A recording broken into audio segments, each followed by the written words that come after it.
Hi, everybody. This is Love Him, Love Them with Linda Gunner, where we give hope, touch lives, and change hearts.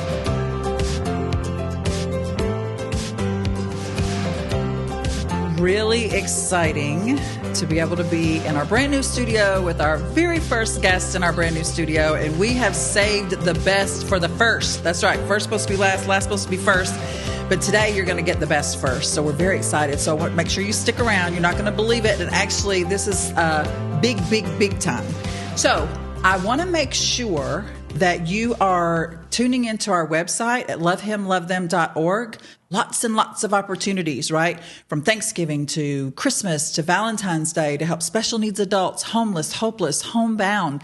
I mean, we have got opportunities for you to serve. So even though we're called Love Him, Love Them, you know, the other thing is the way that you serve Him is by serving others. So we have a full show today, so I don't want to take up too much time, but I do want to make sure you get directed there. One other quick thing is you do need to get the book, How to Get What You Really Want. So if you're looking for contentment, if you're trying to figure out why that food's not working, pornography's not working, extramarital affairs aren't working, and you're like, what is it? What is missing? We have the key to how you can get what you really want. So I want you to jump up and down on your couches. I want you to stand on your feet and give a big round of applause to help me welcome not only our guest, but my friend, Chairty Henry. So Chairty, what is going on? It's like a superstar is in the house with a banner. Yeah, I don't got no banner. What's up with that? You need to get me a banner. You deserve a banner. I do need a banner. Well, his banner over me is love, right? There you go. Yeah. Okay, so Chairty, first of all, I mean, everybody's got to know what is. I can't even see what it says. Elite North America 2024. Okay. All right. Wow, that's okay. So it's very sparkly. It is sparkly. How'd you get it? Did you buy that on Amazon? No. I had to compete. Really? Yeah. So it started off. This was actually my third year when I won. So how it started was my daughter competed as teen. She was Georgia teen, North America. And then she went down, this was in 2020.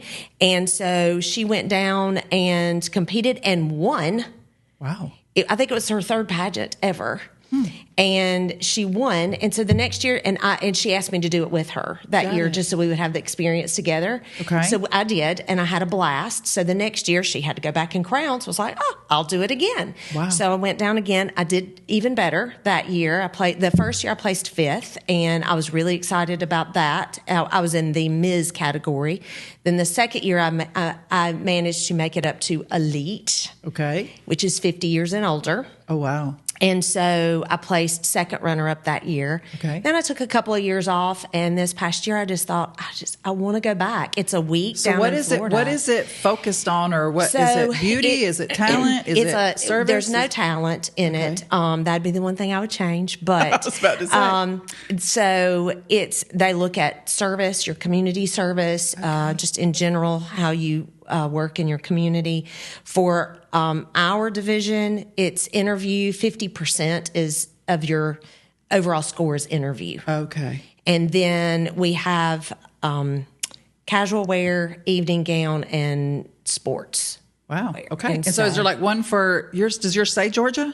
No, is it state by state? Or it is state or different things, but I won the overall North America. What? So it's for the whole North America? It's America. It's Canada, Mexico. I feel like I want to salute you. That's insane. And you know, Merlonda and I are learning the continents. North America is a whole continent all of its own. Yes. And you're in charge of the whole continent. That's pretty insane. She told me the other day there's 7 continents. So we memorized them together for her test. Good. Wow. Well, that makes me feel like I should sit up straighter. I thought it was just for Georgia. No. Wow, you're the big bad Mama Jamma. So, and then I get to go back down and crown some other wonderful. Well, you keep saying down. Where is down? Florida. Oh, so wow. It's held in Florida. It's a week long. It is the most amazing experience. I have friends now just all over the country. And just, that we keep in touch through Facebook. Facebook can be very frustrating on some levels, but being able to keep in touch with friends that you've met that live everywhere, that's a So do you have blessing. any like requirements or anything they expect you to fulfill during your So during year this, of whatever every crowning? month, I need to make one appearance, and then I do 2 content posts, basically, which can be anything from helping out somewhere to just a general content post about my life or what I'm doing. So if there's other people that are listening, they're like, I want to be Miss Elite America. I want to Yes, do that. they How do they get in touch with the organization, or do they reach out to you? There or how is does a that work? website, North America Beauty Pageants, that you can go to. They can also contact me. I'm on Facebook with Elite North America. Wow. You can friend my Yeah. Well, they'll my, put or that, like I'm my sure page. Michael can put that in the description too. And That's- like my page, and you can find out all about it. I did not know you were the for real thing for the whole Yes. continent of North America. I thought it was just Yeah. Georgia. So that's very exciting. So in your spare time, I know that at church a couple weeks ago, I looked up on stage and there was Chairty, and I nudged my husband. I was like, what is she doing up there? There you were on the stage with your microphone, just worshiping Jesus. So and then I know you're also at the high school. So you've got a lot of stuff going on. How long have you been singing with the praise team? Let's see. I started that in December, I Wow. believe. Okay, so I've been it's with in the choir for a didn't notice year you up and a there. half. Yeah, I've been there for about a year and a half, and then I also do lyrics. I love doing lyrics. So I don't know what you mean. the lyrics that pop up on the screen so that you know what to say. You're the one up there doing that? Yes, and then when the pastor says, "Can you please get that verse on? Oh. Please, can you hurry and get that verse on?" He's talking to you. He's talking to me. And a number of other people. But Got I it. do lyrics once a month, choir once a month, praise team once a month, and then there's one Sunday that I'm just normal old me. That's right. I love it. I love it. And So another thing that I wanted to just point out before we get into some nitty gritty is, weren't you like a Atlanta Falcons, I was Dallas Cowboy, Atlanta rah-rah? Falcons cheerleader back in '94. Back in '94. I can't even imagine that. Which was a stretch for me. I love to dance. I've always been a dancer. And growing up, we had a swimming pool, and if I ever had anybody come over, I had my swimsuit on, and then I would have a T-shirt that came to my knees because I did not want anyone to see me in a swimsuit of any kind. Well, you did go kind of all And the way to the other end. Now, if I was at the beach, I didn't mind. Those Okay. people didn't know me. It didn't really matter. But I did. That was a stretch for me to say, I'm good. Now, we were under the leadership of someone who was a bit conservative as well. So when I cheered, we had actual mock turtleneck uniforms. So we were a little bit more conservative and modest. Yes. Yeah, you can say whatever you want. I don't think most cheerleaders are modest. But we'll leave that alone. No, I agree. Yes. So one of the things that I really, really, really wanted to talk to you about, and Sandy sent me a picture of you, the picture of you now and the picture of you then. That's right. Yeah. Then you have had a huge battle in your life that probably a lot of our listeners are either going through themselves or they know someone that is going through that. And to be able to see you sitting here now with your sparkly banner and your amazing smile, I'm going to ask Michael to go ahead and show that picture. It's one of my favorites. Yeah. So tell us what happened that you look like that then and then you look like this now. So I found a lump in November of 2006 and went to the doctor. They thought that they called it something, don't even remember what it was, but they were like, oh, it's not cancerous. But it will grow fast. We need to go ahead and get rid of it. So he immediately sent me to a surgeon. He said the same thing. This is a something. No reason to believe it's cancerous. But you know what? I've got an opening tomorrow morning. Let's go ahead and take that out. God knew that I'm I overthink.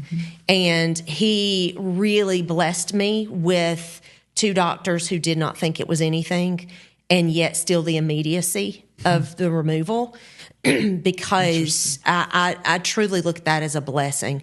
So I go into the surgery thinking all is well, nothing big deal. But of course they do have to test it. Right. So I come out of the surgery and I'm still in the recovery room, and the doctor is tapping me on the shoulder and he says, Chairty, Chairty, I do have to tell you that we tested that and it is cancer. You have breast cancer. And there was a brief moment of being flustered and being overwhelmed. You think? And, but when I tell you it was brief, understand that from the beginning of this, God has had his hand on it. And while I do believe that there are just bad things in the world and there are bad things that just happen to good people because there are bad people in the world, God had his hand on this moment and this intention for my life from the beginning. Okay, so let me ask you something. When you came out of that surgery, what was your relationship with Jesus Christ? When did I was At what point did you make Jesus the Lord of your life? So I was saved in third grade. Okay, perfect. All right, so now you're walking. I made bad choices. There were. I've never done that, so I wouldn't know. There were times between third grade and coming out of that room, out of that room that you would not have said I was on a walking path with the Lord.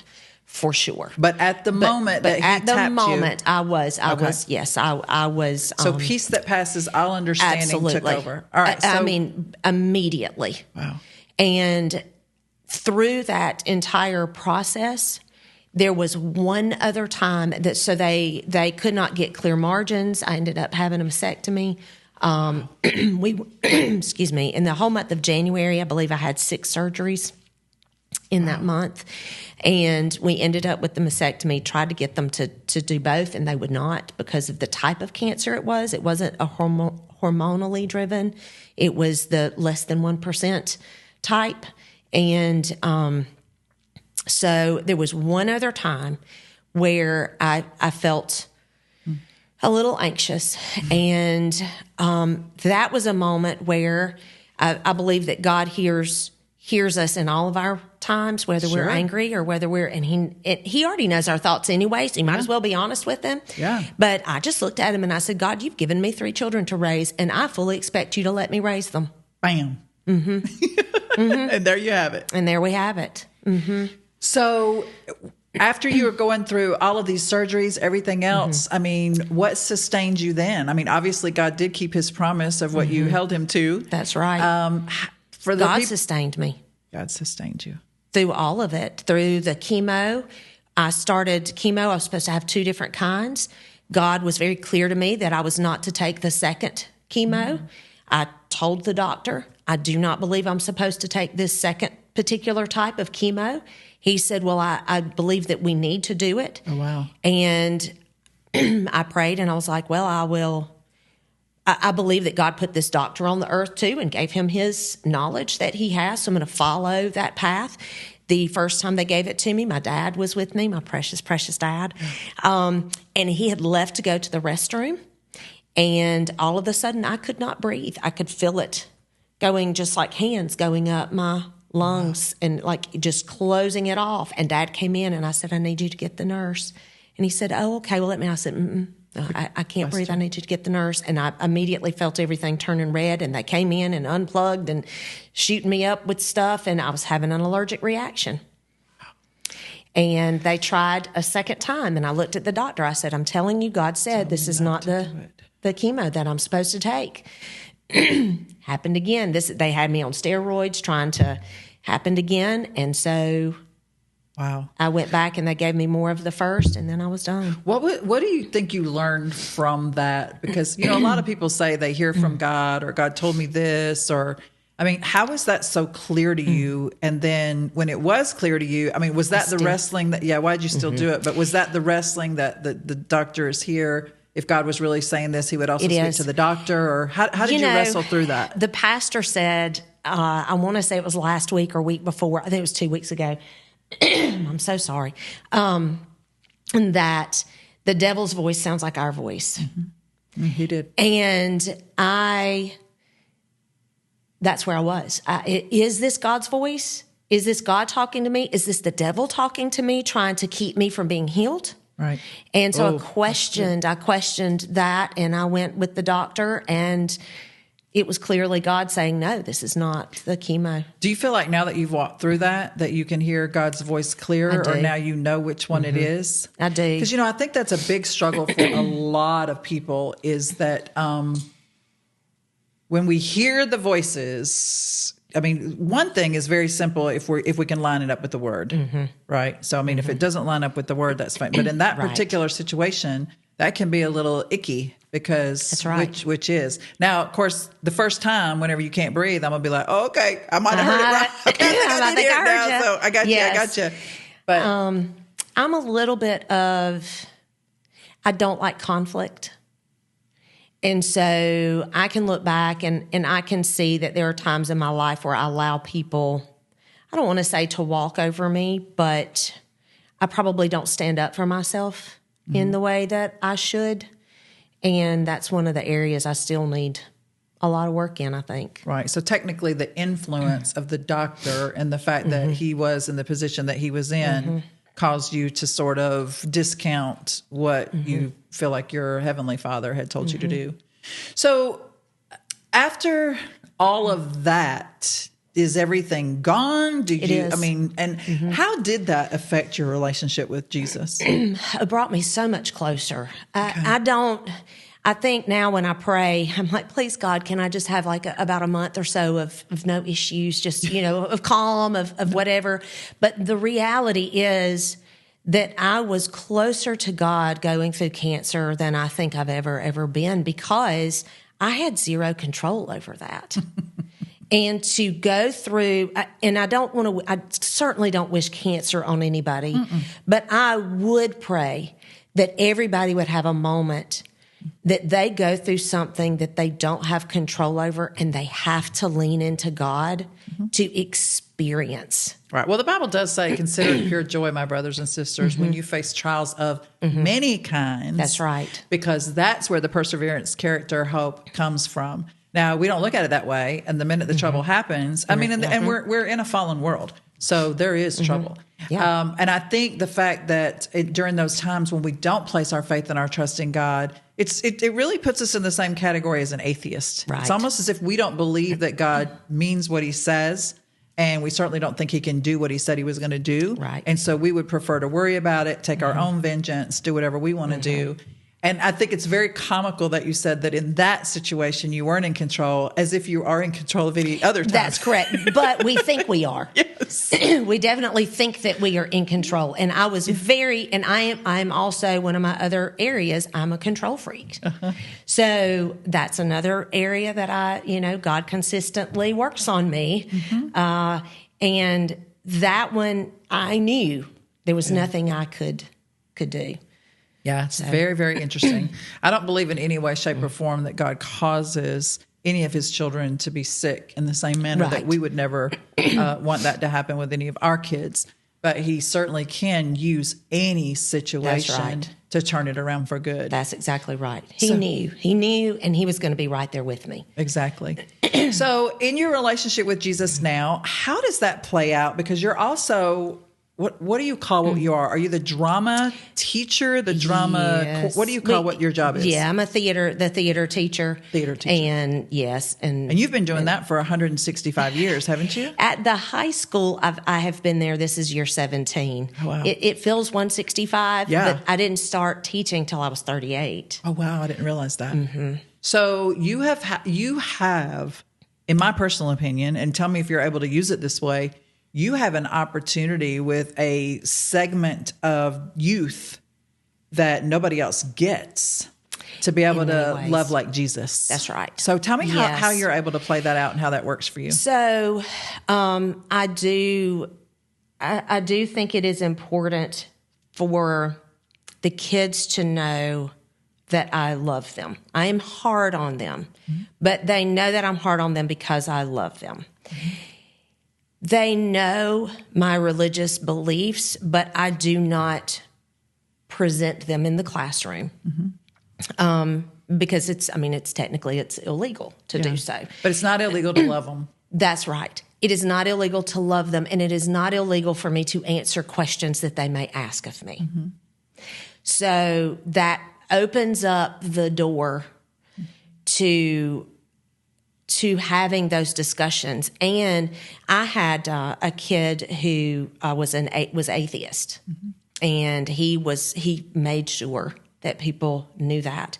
He also knew that I loved him very much, and he knew that I was a Christian. And for him to see me as a Christian still completely accept him. Yeah. He called me one morning and he said, I want you to be the first person that I tell this to. And I'm like, okay. He said, I just got saved on the side of the road. Wow. He said, I was driving down the road. He said, and I felt this overwhelming feeling. And he said, it was God. And he said, I pulled over and just asked God. He said, nobody was there with me. He said, it was just me. He said, I pulled off the road because I was so overwhelmed. He said, and I just asked God to please save me. Wow.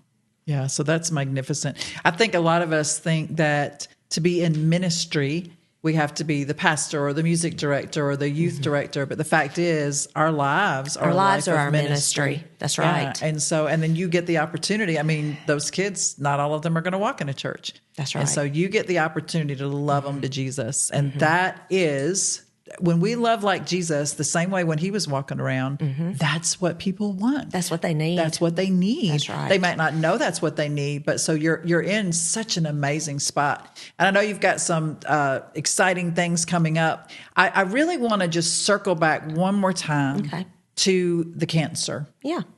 There are so many people that, I mean, even today that are going to receive that news. There are people today that are leaving their house right now or might be listening to this on their way to chemo. There are people who don't have, I mean, they're stuck in the moment. You said you had 2 moments of anxiety, 2 moments of times of doubt. What would your advice be to people who are just now receiving that news, whether they are a Christian, whether they have a belief, or maybe this has rocked them off of what they thought they believed? Because why in the world would a God who loves me allow this to happen to me? How do you walk people through that? So the first thing that I would say is that for the longest time, I felt guilty that I survived. Wow. Did you know someone else that was going through it at the same time? I've known a number of people who have gone through it, and they continued. They did not die. They did not pass, but they have not. They've gone through it for years and years and years, and it's not going away. And they're consistently having to go back. I for a while I felt guilty, and I wouldn't tell anybody my backstory. Interesting. And then God kind of just came over me and said, "Your story is important too. Just because it's different, it's just as important." Yeah. So the first thing I would say is recognize, number one, that if this has come upon you, this is your journey. It is not someone else's journey. You don't have to ask someone else how they felt when they went through it, because they may feel differently than you feel. That's good. It is your journey. If you don't go to God, you will be in conflict through the entire journey. And the only way to experience peace in the darkest time is to give it to God and let him guide you through it. Why? It's already a miserable thing to go through. It's already miserable to get chemo and be so sick afterwards. And that's miserable. Why would we want to make it more miserable by not giving it to God? But how do you reconcile? How do you give it to God if you're angry with him for allowing you to have it? First, tell him you're angry. Okay. Yeah. Tell him. Same way David did. Tell him you're angry. I went through a divorce and did not have my oldest son. The judge gave him to his dad, who was not the best decision. But we were moving to Georgia. God called us to Georgia, and I'm certain of that. And the judge wanted him to stay in North Carolina, and I was angry. My son was in elementary school. I was angry. And I told God. Yeah. He knows it already. Tell him, be honest with God, and that opens the door for God to come in. Right.